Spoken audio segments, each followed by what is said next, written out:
Hey guys, welcome back to the channel. This is part 2 of my series featuring a visit I made to Mark Levinson, industry icon. You've been following along my channel. He's been on plenty of videos recently. I went to his home in Venice, Italy. I just released part 1 where it talks about my takeaways of hearing his reference M1 system. Remember, it's everything from the amp, preamp, DAC, with the speakers, all in one, $230,000, cost no object, reference performance. This video is going to show you music clips from that and our interactions that I filmed while I was there. Raw, uncut, unscripted. You're going to get all that. Plus, his wife was filming us from the balcony even when I wasn't recording. I'm going to give you that footage as well because I believe on this channel, I know some people want to hear my impressions and takeaways, and that's value. That's why I'm here. I'll give you my takeaways and what I find valuable based on my experience. But I also like to give you the raw footage for you guys that like to get into the weeds and really have your own takeaways, see what resonates with you or doesn't resonate with you the same as me. You're going to get all that footage in this video. But just to double back on the first video, remember, I was giving my takeaways on the M1 system as a whole, but also the Daniel Hertz electronics. Most people can't afford the M1 system, but it's going to be fun to talk about and debate, whatever. Really, the takeaway from me is the Mighty Cat chip. Even outside the C-Wave and the controversial health claims, to me, Daniel Hertz is about that Mighty Cat chip. And just to be clear, in the first part, I talked about it, how it's in his amps. And you can mate his amps to other speakers and other systems. And that is where I think a lot of people will find value. But I think a lot of people will also license use of his Mighty Cat chip. Because when you have that ability to combine the DAC, preamp, amp together and have crossover points, making it meld with your system so much better. Now, to be clear, the Mighty Cat is not meant like a Bach to correct all room issues, timing, domain, frequency domain. It has abilities with crossover slopes and some EQ and all that stuff to do some of that stuff. It's not going to fix bad speakers like to the level that a Bach will. And that's why I'm anxious to have his amps come in here and I can review them with the Bach because I think the synergy may be outstanding. But what it does is it gives you the tool for, especially if you're mating with subs, the 4-channel Maria amp. There's so many things in that Mighty Cat chip. Just getting rid of all the extra boxes, all the extra parts and wiring. Look, I understand it, guys. People like to flip gear. They like big chassis. They like lights, like jewelry level cable. Not hating on that. If that's what you enjoy the hobby however you want. Just realize that's no longer the optimal way to get the best performance. If you've got people competent like Edgar with the Bach and Dick Berwin and Mark Levinson working on the digital side of the Mighty Cat chip to optimize all those functions in one box together, less grounding issues with more boxes, less actual cost being wasted on chassis, less passive parts and solder. There's so many potential advantages. It's all in the implementation, but when you do it all combined, and you heard it with even Andrew Jones, active crossovers and doing that stuff, this is where the pinnacle of performance is possible. So that's what he's achieved, in my opinion, with Daniel Hertz, is putting a new paradigm of this Mighty Cat chip, which may be licensed. I think that's where his future is, licensing that to other companies and providing a smaller profile for people that are in smaller homes that aren't just wowed by big chassis, cabling, and all that kind of stuff. So hopefully that's a takeaway for you, but here's the raw footage from his home, plus music clips. You can have your own takeaways. Let me know in the comments what you think, and enjoy. See you back here soon.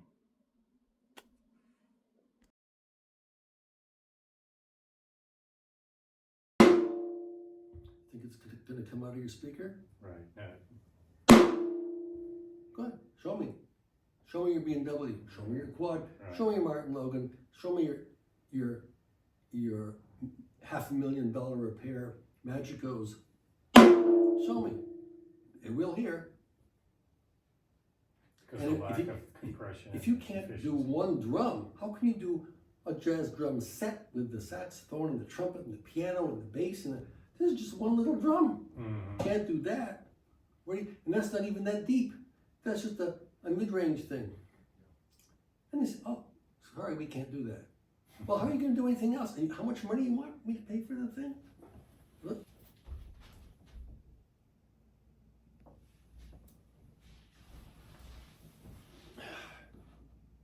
Let me just see.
say, this guy, I want you to be a low-pass filter. What frequency? 80 hertz. Okay, what slope? Bessel. Okay. And what about you? Oh, we want you to be a high-pass filter, 80 hertz. Bessel. Okay, what frequency? 80 hertz. And you just program the whole thing. You don't have to, there's no soldering parts, there's no capacitors, there's no nothing. It's just programming. I'll show you the software that programs this thing. You just design it and it does it. It's fully programmable. You want it to be a flat amplifier? Okay. You want EQ? Fine. You want active crossovers? You want 18 dB, 12 dB, 6 dB.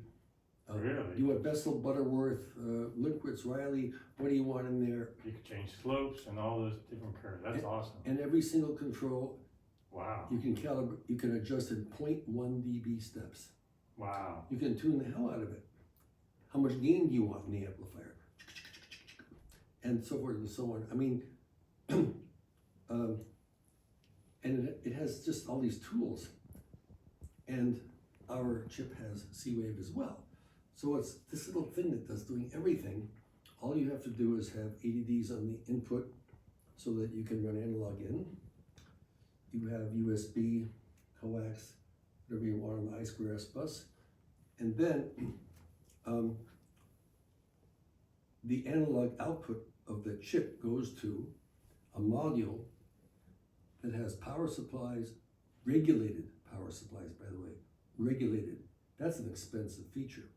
Regulated power supplies and the audio output for 2 channels. So that one has 2 of those modules, 2 regulated power supplies and 4 output channels. And it's scalable.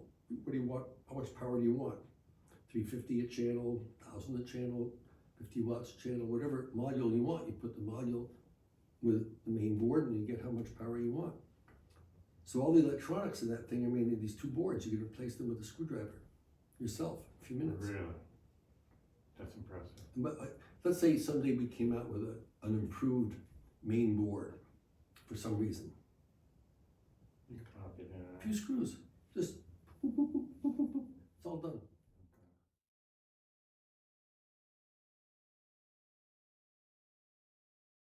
I think your speaker, as good as the C-Wave and all that is, this is just as innovative in many ways because you're doing stuff that, yeah, the technology's been around. You talked about the living voice and electro voice, and how these drivers date back, but they really shouldn't have gone out Right. in the first place. They're too expensive to make. Are they? They're Because very expensive. the magnet structure. Very expensive. Do you know how much the TAD versions of these things cost? How much? Oh, between 1,000 and 2,000 a driver. Is that right? Oh, and imagine 6 drivers. And think about today, speaker companies buy drivers for $10, $20. They're thinking about, and you need a big box. Mm-hmm.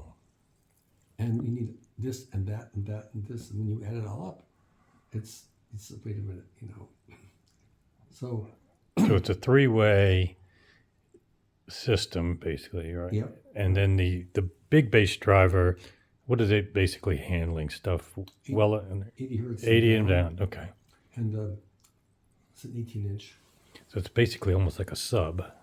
Yes, it is. But Crossed over at the THX well, 80 point. hertz. 80 hertz is that 12-inch is going from 80 hertz to 2 kilohertz. Pretty amazing range. Okay. That it sounds like that, and it's a 12-inch, and it's 100 dB efficient and can take 4,000 watts of power. And it images so well, I guess, because everything important is that mid-range driver can cover quite a range. Well, everything's important. The thing is that it doesn't have any weaknesses. It's not like it has a great mid-range and nothing else. I mean, Mike O'Neill's point was, well, he said, how good do you want this to be? I said, well, I'd like it to be without compromise. What's the best we can do, period? Well, I'll get back to you. So he got back to me and he said, well, this is what I think would be the best I could do to meet your needs. Now, on the crossover slopes, are those very steep, or are they 18 dB per octave between the woofer and the 12-inch, between the 18 and the 12. And there's a passive crossover between the 12 and the tweeter. We didn't find a real advantage to try amplifying.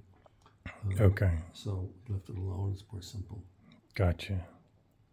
No, it's a statement piece, statement sound, and it's really good to hear coming right off of Munich when you're seeing everybody else's best of the best, and when you can hear this kind of clearly advantage in dynamics and dynamic contrast, and then that delicacy that you like from electrostatics. It's a combination that I can't think I heard from any other speaker at. Well, it's a combination. I mean, you've got the speaker doing what it does. You have the Mighty Cat chip doing what it's doing. You have C-Wave making that contribution. Does anything sound digital to you? No, and I'm not. I mean, I'm a fan of digital as it is. So, I think digital done right is, in most cases, because as you mentioned, it's all mastered in digital anyway. So yeah, I didn't have as much problems as you had with PCM in general, but this is clearly smooth, organic. I wouldn't even call it analog-like because I think it's better than analog. Well, thanks. Because it has that dynamic contrast, the clarity, detail, transparency, low noise floor, just all the things that I think it's kind of an insult to call it analog. I know what people are saying when they say it, but really, I think it's superior. Well, that's good. I mean, that's what we want.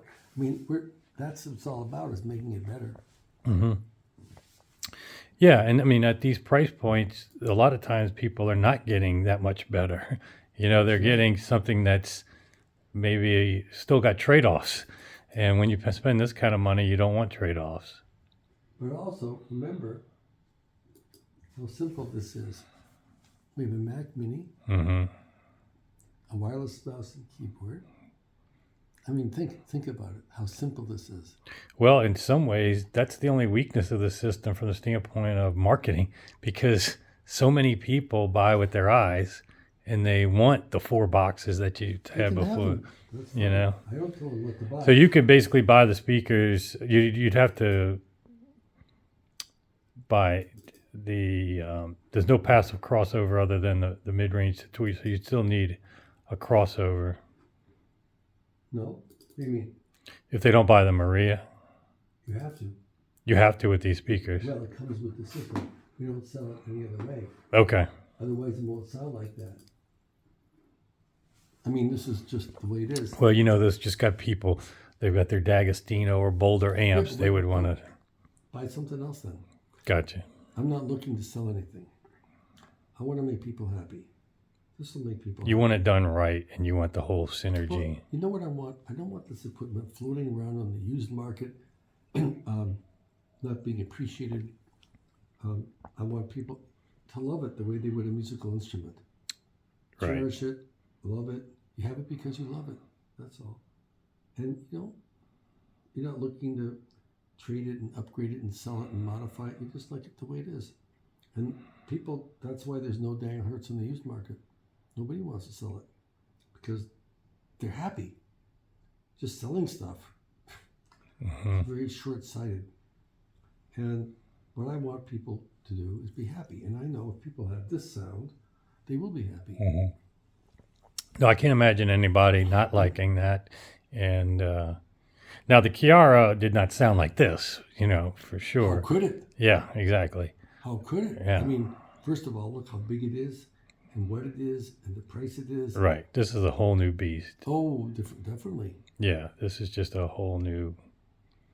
But for those with a cost no object budget, they need to get over the fact that it's not going to be huge chassis amps, huge fancy gauges. It's actually better to do it this way, all in one. Well, imagine You've done the synergy for them. They don't have to outthink, you. Well, imagine you got a Chiara, and then one day you decided that you wanted to go for M1. Well, you've already got the Maria 800. Yeah. We'll take back the Chiaras for what they paid for them towards the M1. Okay. And you go up to this without losing any money. That's fine. Well, definitely somehow you got to get these out in the marketplace so people can see and hear that fairly dramatic, even if you put these up against a lot of cost no objects. I think they'll fare very well. And so somehow you got to get these out there because there are going to be just knee-jerk conclusions with pro audio drivers, one box. They're not going to be able to hear what I heard just now and benchmark it just on looks or a marketing That's right. magazine ad. That's right. And so I definitely think you've got something special here. You got something unique. And definitely the M1 is a huge step over the Chiara. This Well, needs to be out two there. different worlds. Yeah, this needs to be Yeah, out there, I The think. Chiara is a compact, relatively affordable. If you talk about comparing it with an M1, you know, it fits a lot of places. It's less than a fourth of the price, and it makes a lot of people happy. If you heard the Chiaras here in this room, you would be very impressed. Mm-hmm. Not in that show like that. They're very intimate. It's an intimate system. Chiara likes to be close to you, not far away. If we went to Palanca, if you want to go up the road to Palanca, a few minutes away, if you hear Chiara's there, it'll melt your heart. But they're designed for a very intimate placement. Mm-hmm. In a show like that, it's just the wrong place. Yeah, big group. Yeah. It's not. They just don't. Chiara sounds very similar to these if you have them in intimate. Closer to near field listening. Near field, yeah, near field for sure. And like the woofer in Chiara has a resonant frequency of 27 hertz. Mm-hmm. They go deep, deep, deep like these guys do. They're unbelievably deep bass. And the tweeter is so open and so clear, so detailed, and Right. highly That should be efficient. very similar to this You speaker. wouldn't believe how Just not the level of It the is- dynamic Chiara's contrast. a great system, but you can't put it in like a show environment like that. And well, you can, and it got the award of best sound at Montreal 2024, so it wasn't too shabby. But this is another thing. Yeah. Well, you just need to get Adrian to get one up there in Canada and bring it to the Toronto show coming up in October. That's what he should do. Oh, now he's gonna. If he watches this, he's gonna be commenting. I don't want Well, you know, 400 pounds shipped across. I tell you, I think our job is to do our best to make people happy. I don't see my job as selling things. I see my job as making things. And Adrian's job, in a way, is the same thing. It's just making it available Mm-hmm. to people to hear. And the people who it's right for will know who they are. They'll know. Mm-hmm. And they'll say, I want it. Not because you sell to them, but because they fall in love with it. Why would you buy a Fazioli piano? Why not a Steinway or a Yamaha or a Berzendorfer or a Bechstein? Because you fall in love with it. You know about Fazioli pianos? Yep. If I was the Right only up the street piano. here now, Oh, they right? really are? The only reason to get a Fazioli piano is if you fall in love with it. Because it's got a unique sound. Yeah. Everything, yeah. And it's the same as this. And the whole industry is about trying to sell things, right? And that's what I don't want to do. I'm happy to show people what we have if we can. But I don't have the money to go running around the world to these shows trying to show people something. Yeah. Well, hopefully dealers will show up and they'll start doing that. Because, it's a catch-22 you're in, you know. Well, actually, you know what's funny? In some way, we're not in the catch-22. You know why? Why that? Because people are sending the money and buying sight unseen, unheard from all over the world. Right. They're sending the money. And they're on back order. They have to wait a couple of months to get something. And you know what? They all aligned. And when they get it, they write us and say, wow, it's even better than I expected. It's amazing. Well, that's Anyway, good. Yeah. I mean, it's working. Yeah, so they're working. buying on a level of expectation that isn't even as good as what they're usually experiencing when they get it. So those are very trustworthy of you. That's a testament to you that they're buying that. But I think you would get a lot of people that aren't even don't even know who you are, or may have had some preconceptions. Otherwise, if they could hear these, then all of a sudden it's not a guesswork or not a preconception. Oh, I've heard Mark Levinson gear in the past. I don't or don't like. Right. Now it's a case of they can hear real time. Right. And if enough reviewers, and that's why I'm happy to send Julie Mullins out here, and Thank you. and I'm sure she'll be very impressed. Thank you. And Mike Powell, I think, is coming out here as well. Yeah. So he should appreciate what you're doing here, because it does have exactly what you said, that combination of electrostatic delicacy, transparency, just an effortless, coherent mid-range tweeter combination, which that's what I thought may be the weakness here, would be the coherency of such drivers. I knew it was going to be dynamic. I knew it could punch me. Now that punched me even harder than I thought, and that was pretty freaking amazing.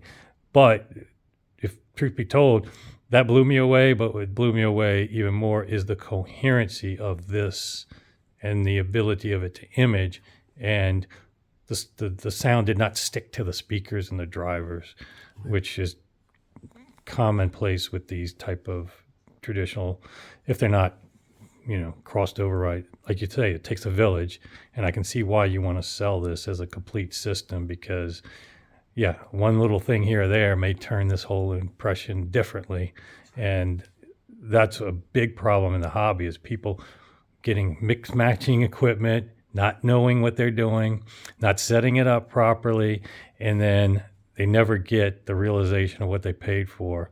This is over $250,000 system, but you're done in two ways. You don't have to buy any other pieces, and I think a lot of people will be happy forever and not have that itch to move on. You just got to have the room for it. That's probably the other big thing. Imagine that they're half as tall. Mm-hmm. They're not that big. That footprint is not that big. No, there's some that are even deeper. Yeah. It's just light. They're not actually that big. What finishes can you get them in? Different. Well, the wave glass comes in many colors. Okay. And we have a lot of options. I like the black just because it's classic. Some of the colors we like are ivory, anthracite. Okay. It's a deep Chinese red, which is gorgeous. But there's dozens of colors that people could choose from. There are wood finishes that it's like a film that goes over the wave glass, which is beautiful too. But honestly, I think it's really hard to beat the black. But for example, we have a customer in California who was building a beach house with 60 feet of big glass on the ocean. Mm-hmm. All white, everything white. They just want white. Well, wave glass and white. Okay, so and then the drivers would be black, so it's a nice that's my favorite contrast, is black and white. Exactly. So yeah, if you get a picture of those, I would love to see that, because that actually would be pretty impressive, especially with this huge driver, the contrast of the black and the white. I would love to see what that looks like. Just quickly, let's these go. are some tracks that we use as sort of reference tracks from different recordings. I just want to give you a sample. The first one is a track by Al Di Meola, acoustic guitar track, from an album that is not yet out, but will be.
Yeah.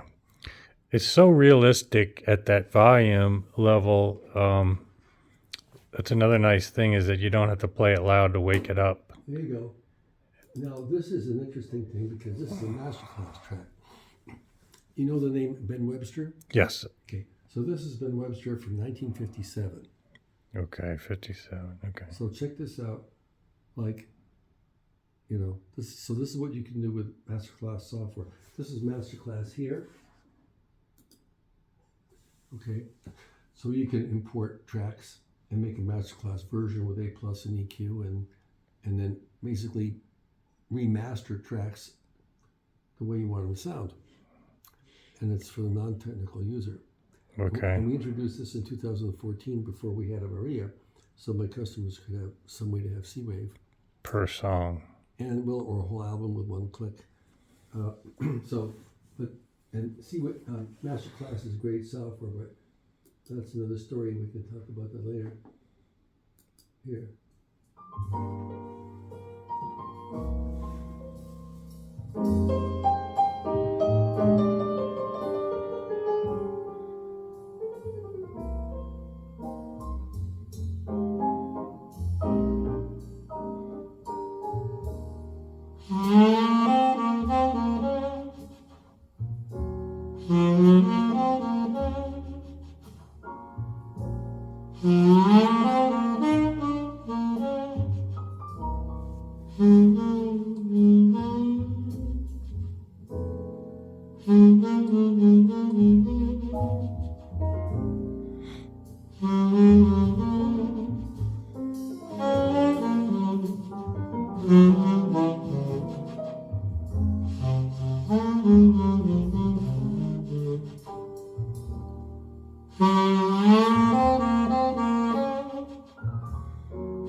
Yeah, so those are impressive. Think about something. Where did this come from? Ben Webster's? Where did they get this recording? You said in the 50s? And where did I get it from, though? You know what it is? It's an iTunes download. Oh, I made really? this from a 256K iTunes download. Really? Okay. And it sounds like that. Okay. Now, So imagine I said to you, hey, I've got an Audiophile Edition LP of Ben Webster. Only 200 copies have been made. They cost $300 a piece. Yeah. I happen to have two of them. One I'm keeping. If you want the other one, you can have it for $300. Yeah. I'll take it. I'll take it. Yeah, I'll take it. Of course. Like that. Yeah. And what is it? It's an iTunes download. Right. Maybe the But you triggered all the things that audiophiles fall for. Yeah. And here it is from iTunes download. Yeah. Made by Masterclass. That's right. I mean, how scary is that? Yeah, and you said you even play YouTube videos and stuff. That's next. But just to say. And now this one, you know Spanish Harlem. That's a chestnut. Oh, yeah. If there ever was one. This one, I wanted to play for you. This is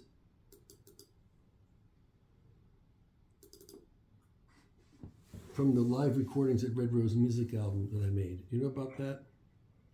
The live recordings? No. In 2001, Sony asked me to make a DSD recording so they could make an SACD to introduce SACD to the world.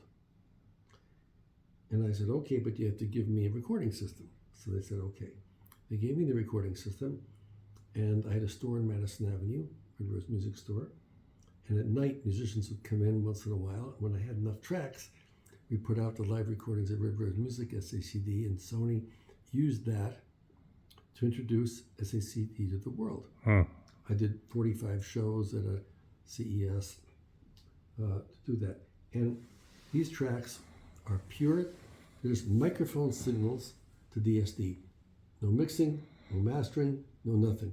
Mic signals to DSD, period. That's why it's pure DSD. There's no PCM. Because you can't really master in it anyway. Right, right. And so this is a recording of my ex-wife's mother. Do you know Kim Cattrall, the actress? Yep. Her mother. We were in East Hampton and decided to experiment. So I had I'm playing Korean and Japanese temple bells, and her mother is reciting the 23rd Psalm. And it's a pretty interesting little example. So this was DSD, and now this is a WAV file, but with masterclass. I mean, with C-Wave, a C-Wave version. Okay. Okay, so you're hearing, in my opinion, it's the same as DSD. But anyway. But no special EQ for it like the other. There you go. Let me just see where we are here.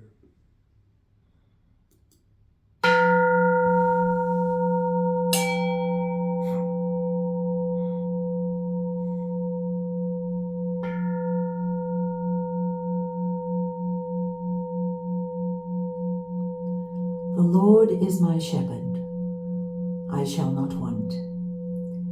He maketh me to lie down in green pastures. He restoreth my soul. He leadeth me in the paths of righteousness for his name's sake.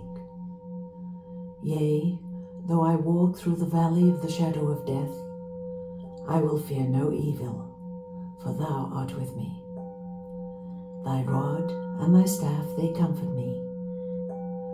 Thou anointest my head with oil.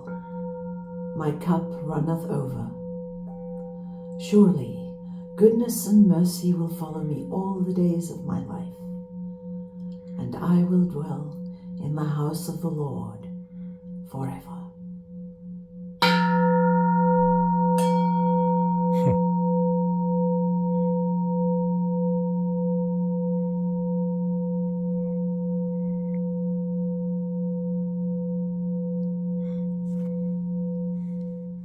Yeah, that's a lot of decay. that bell rang. By the way, I'll send you all these. Oh, thank you. Yeah. Link. And it goes on.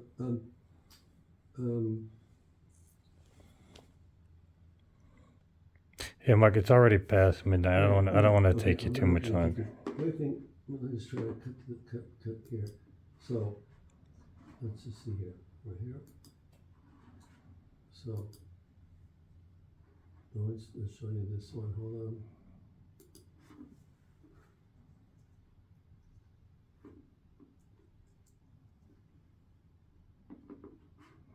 Oh yeah, Sara Vaughn. Check this out. Sara Vaughn, 1964.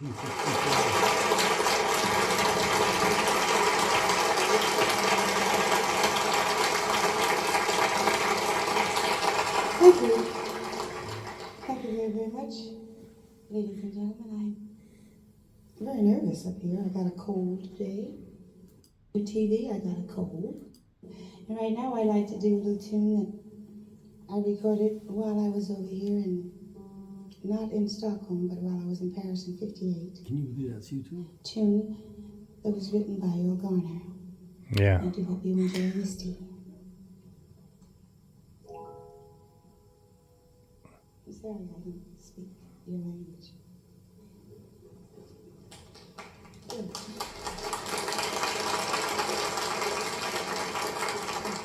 Catch the makeup? Huh? Good. Look at me.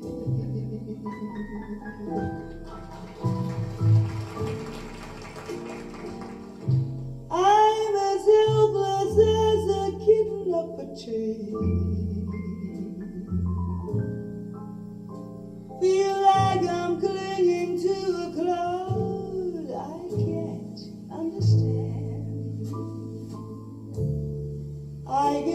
misty, just holding your hand.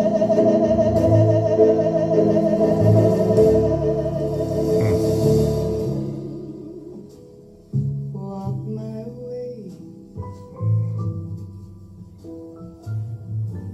and 1,000 violins begin to play. Might be the sound of your hello, that music I hear. Fantastic. Yeah. Well, I get misty. yeah, YouTube, the performances themselves plus the quality is really good. Yeah. You can see.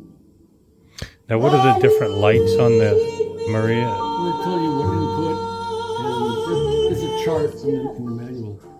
It tells you what input or. Okay. What I want you to do. I mean, to me, that's worth the price of admission right there. To be able to see musicians Enjoy play, that. hear the sound at that level. No, that's just preaching to the choir. This is what I love doing, is playing stuff like this. And one of the things that I love the most here. Oh, this is another great thing here. Chick Corea and Gary Burton playing duets. Oh, really? You know Chick Corea, right? Yeah. Oh, yeah. And Gary Burton. I don't know him as much, but yeah, He was Chick. the greatest vibraphone player of the era. Is that right? Gary Burton, and they played duets. Yeah.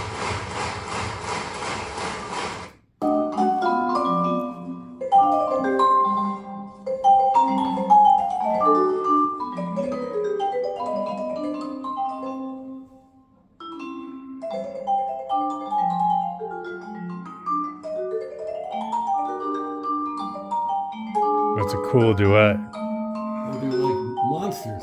Mm-hmm. And Chick doesn't play vibraphone, and he's just playing around there, goofing around. Watch this.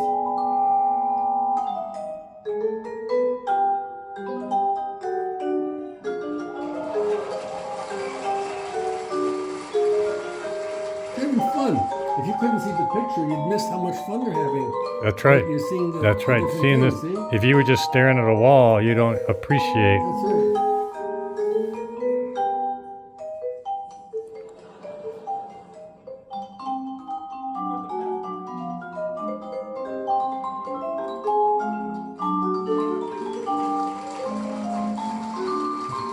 Yeah, awesome. What an amazing piece of music.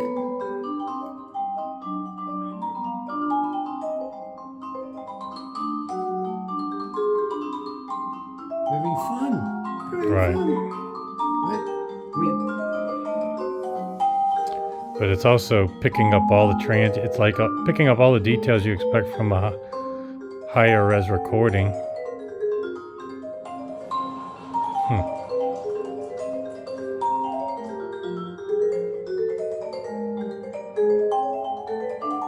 and then over here,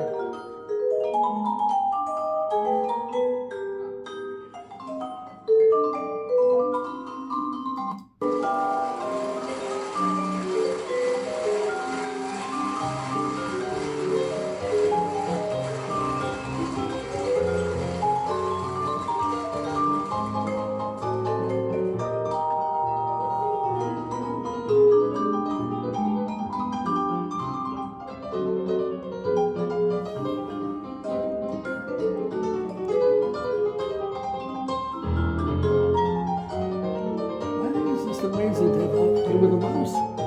This, Right, this, exactly, this, yeah. People are not enjoying their system as much as they could if they're not using this. And then this is a personal thing of mine. I just want to share with you 1 second. I'm a student of North Indian classical music for Okay. 55 years. And I'm deeply into North Indian classical music. And Indian instruments are delicate, you know, the sound is delicate. And most audio equipment just kills it, right? It doesn't survive. Now, one of my favorite musicians is Shahid Parvez Khan.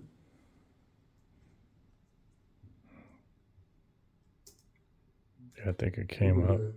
Who is a sitar player. Second one, yeah. This is Rod Coffey. Now, this is recorded in India Mm-hmm. in somebody's living room.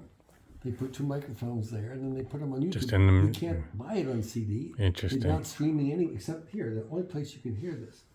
So check this out.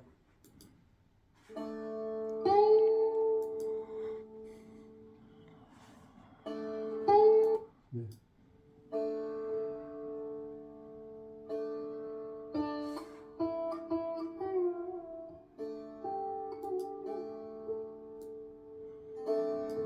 So that's similar to what you've got here.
Restaurant, the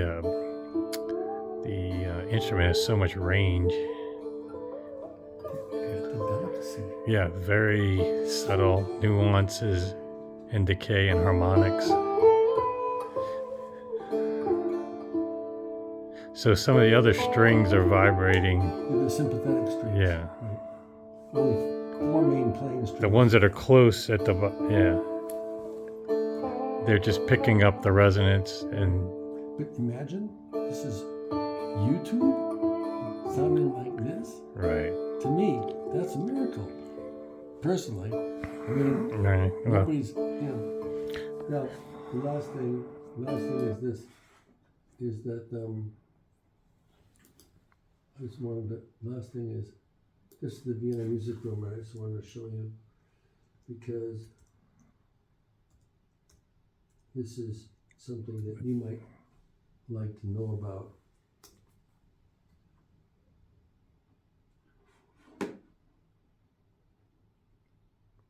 is it viennamusicroom.com or just the Vienna Music?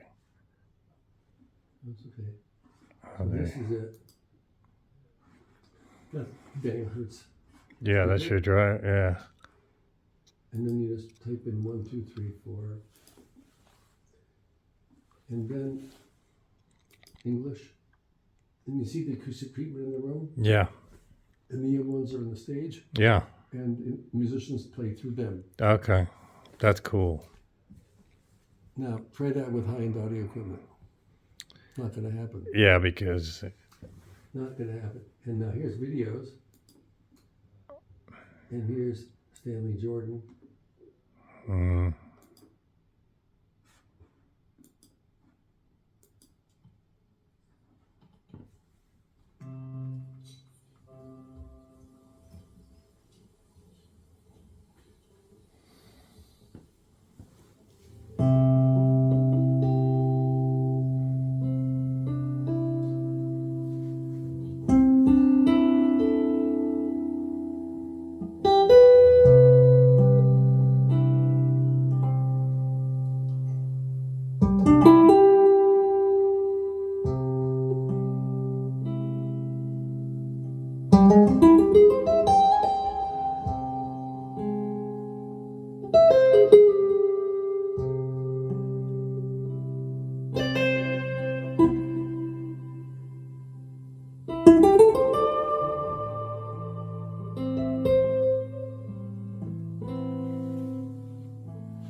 yeah. Very impressive.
impressive. Well, Mark, this has been quite a treat. I'm glad, even though I'm exhausted from today, that I was able to come out I here. can't believe you made it. I know. That's like I've been up since 5 this morning, so I got to get back on the road because I got to go all the way back to Treviso. what time do you have to meet people there? 9:30 in the morning, so I'll be able to get some sleep. But Because if you want, you can take a sleep and go back in the morning. I didn't bring anything. It's all weird stuff. Whatever you need. Is it easier to catch a taxi in the morning, or would it be? It'd be a lot easier in the morning, but you can do good night tonight if you want. If you want to take a shower, wash up, we got towels, we got pajamas, we got sheets, we got everything you can want. You just want to crash out maybe and just go in the morning, you can. Up to you. The traffic may be a little worse in the morning, huh? Not really. I mean, but I'll go back tonight. I can still make it, and